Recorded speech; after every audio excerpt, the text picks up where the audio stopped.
And now, concerning the travail of Jerusalem, about which I have spoken to you, even this generation will not pass away until my words are fulfilled. But concerning the times of the coming again of the Son of Man, no one in heaven or on earth may presume to speak.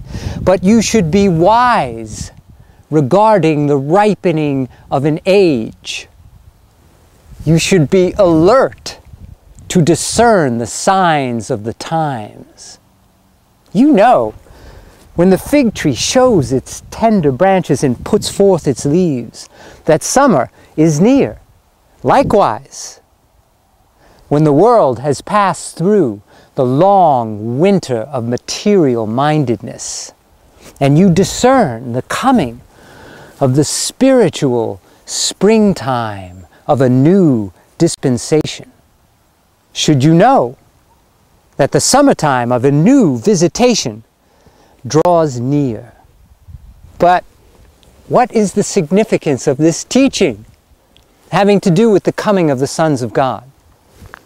Do you not perceive that when each of you is called to lay down his life struggle and pass through the portal of death, that you stand in the immediate presence of judgment and are face to face with the facts of a new dispensation of service in the eternal plan of the infinite Father?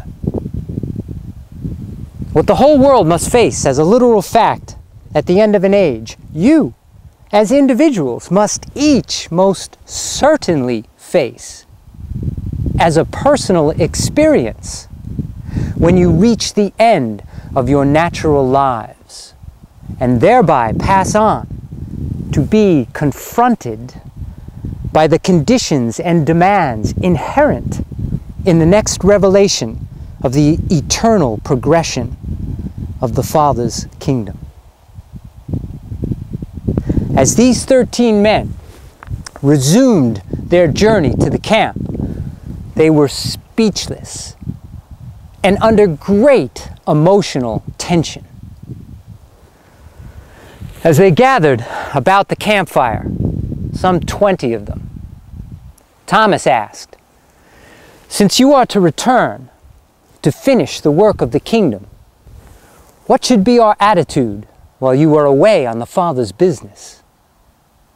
As Jesus looked them over by the firelight, he answered, "And even you, Thomas, fail to comprehend what I have been saying. Have I not all this time taught you that your connection with the kingdom is spiritual and individual, wholly a matter of personal experience in the Spirit, by the faith realization that you are a son of God?" What more shall I say? The downfall of nations, the crash of empires, the destruction of the unbelieving Jews, the end of an age, even the end of the world. What have these things to do with one who believes this gospel and who has hid his life in the surety of the eternal kingdom? You who are God-knowing and gospel-believing have already received the assurances of eternal life.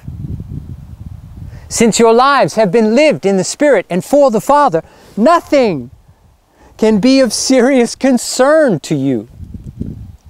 Kingdom builders, the accredited citizens of the heavenly worlds, are not to be disturbed by temporal upheavals or perturbed by terrestrial cataclysms. What does it matter to you who believe this gospel of the kingdom, whether nations overturn, the age ends, or all things visible crash? Since you know your life is the gift of the Son, and that it is eternally secure in the Father.